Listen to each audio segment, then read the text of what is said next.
ஐயனார் துணை அடுத்த வர எபிசோடில் பார்த்தீங்கன்னா, பாண்டியன் வந்து வானதியை வந்து கல்யாணம் பண்ணிக்க வேணாம் அப்படின்னு சொல்லிட்டு முடிவு பண்ணிட்டாங்க. நீ வந்து உங்கள் வீட்டுக்கு போய் இரு, உன் உரிமை தானே, உன் வீட்டில் போய் இரு, நம்ம பொறுமையாக இருந்து பண்ணிக்கலாம் அப்படின்னு சொல்லிட்டு பாண்டியன் சொல்கிறாங்க.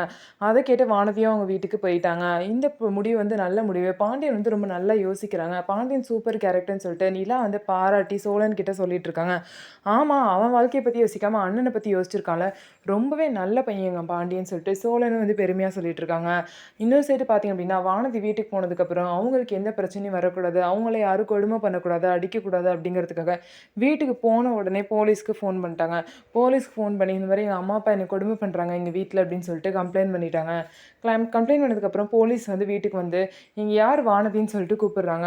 வந்த உடனே ஏதோ ஒரு வேலை பண்ணியிருக்கா, போலீஸ் வந்துருச்சுன்னு சொல்லிட்டு அவங்க அம்மா வானதியை கத்துறாங்க. ஆனால் பார்த்தீங்க அப்படின்னா, வானதி தான் வந்து அவங்க வீட்டில் வந்து கம்ப்ளைண்ட் கொடுத்துருக்காங்க. இனிமேல் வானதி வந்து யாரும் எந்த ஒரு டார்ச்சரும் பண்ணக்கூடாது, பண்ணீங்கன்னா ஜெயிலில் தூக்கி வச்சிருவேன்னு சொல்லிட்டு அவங்க வீட்டில் உள்ளவங்கலாம் பார்த்திங்க அப்படின்னா மிரட்டிட்டு போகிறாங்க. ஸோ இதுக்கப்புறம் வானதி வந்து ரொம்பவே சேஃபாக இருப்போம் அப்படின்னு சொல்லிட்டு ஃபீல் பண்ணுறாங்க. ஸோ நம்ம வீடியோ உங்களுக்கு பிடிச்சிருந்தா நம்ம வீடியோவை லைக் பண்ணிக்கோங்க. மறக்காமல் நம்மளோட சேனலை சப்ஸ்கிரைப் பண்ணிவிட்டு பாருங்கள்.